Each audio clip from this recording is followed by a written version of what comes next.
Well, good morning, everybody. Pastor Rob here from South Lake Church for another Immerse Daily Devotion as we continue through the book of Beginnings. Beginnings is reading through the first 5 books of the Old Testament, reading the Bible.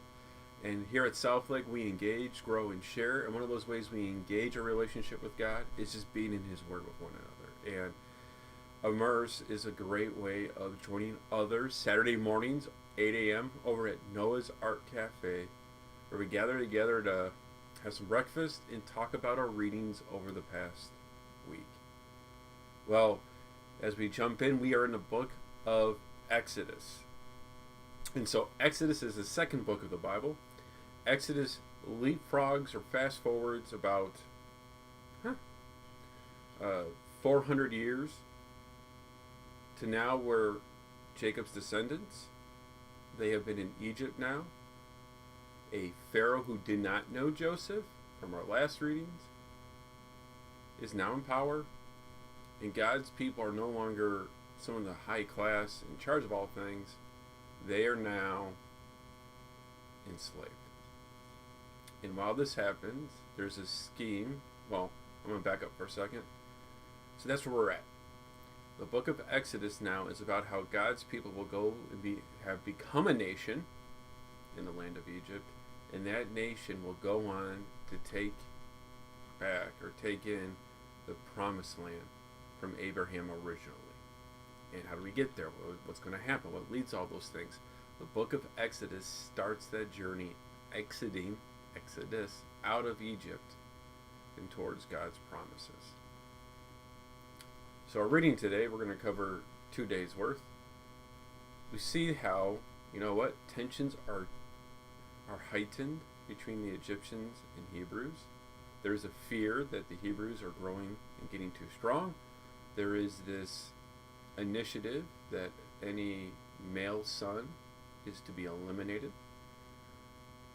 Yeah, a lot of things happening. And amongst all of this, Moses is born, and his mother protects Moses. This is the famous story of putting him in a little raft of reeds and let him go down the river where the princess finds him. Now, what's key about this is that, unlike the movie The Ten Commandments, Moses is brought up from the very beginning by his own mother. So what happens is the princess decides to adopt him, say, "This will be my son." But Moses' sister, Miriam, sees this and goes, "I know a wife who'd be more than happy, a Hebrew mother who'd be more than happy to help feed the child and take care of him." So that's another part of, if you're reading, that's interesting. Moses grows up with both the Egyptian understanding and the Hebrew standing together. It's not like some scary revelation that he's a Hebrew, which we see in the movie The Ten Commandments. But the juxt of all this is something happens and makes Moses have to leave. So Moses, being about around 40 years old, sees an official beating down a Hebrew, tries to stop it, and in the efforts of stopping it, ends up murdering the Egyptian. The next day, when 2 Hebrews are going full at it, he tries to stop them, and one of them calls him out, saying, "Are you going to be just like you did to that official?" Meaning, people saw what Moses did. And again, unlike the movie The Ten Commandments, where it's like there's a punishment, a banishment of Moses, what we read is simply, Pharaoh finds out that Moses killed an Egyptian, and Moses now is on the run to stay away from Pharaoh's wrath. So then, with that, we read in and continue reading. He meets this guy named Jethro and all of his daughters. They really like him. He's somebody who's helpful, and he takes on the life of being a shepherd. So at 40, here's a man completely changing his career, changing his people group, where he's at, and he has a son, Gomer, so we're going to learn more about that. And then God visits him on what we call Mount Sinai. This is the story of the burning bush. And God's instructions are, you are to be my prophet. You are to be my voice to the people. And a famous line, well, who am I supposed to say who sent me?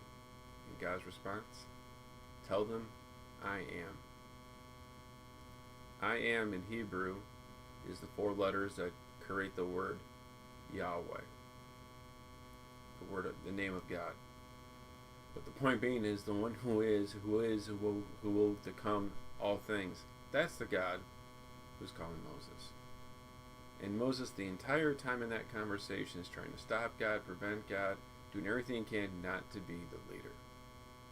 Interesting. So God sends Moses, and there's an interesting story about his son and God being upset with him about this whole thing. That's a fun story to talk to on Saturday. But God goes to speak up for the people. And it's funny how quickly the people already are not ready, not prepared to have Moses help them in their situation. So that kind of covers our story of where we're at so far in Exodus. So things to think about. Well, God chose Moses. Moses did not think he was qualified, or Moses did his best job of trying to make it look like he wasn't, so he didn't get qualified. That didn't matter. God made a choice and was going to use Moses. It's almost like God had to... Never mind. It's dangerous to give reasons why God did stuff, but to reflect on the life of Moses so far. Here's a person brought up in Egyptian society, person with the best education, but then was humbled.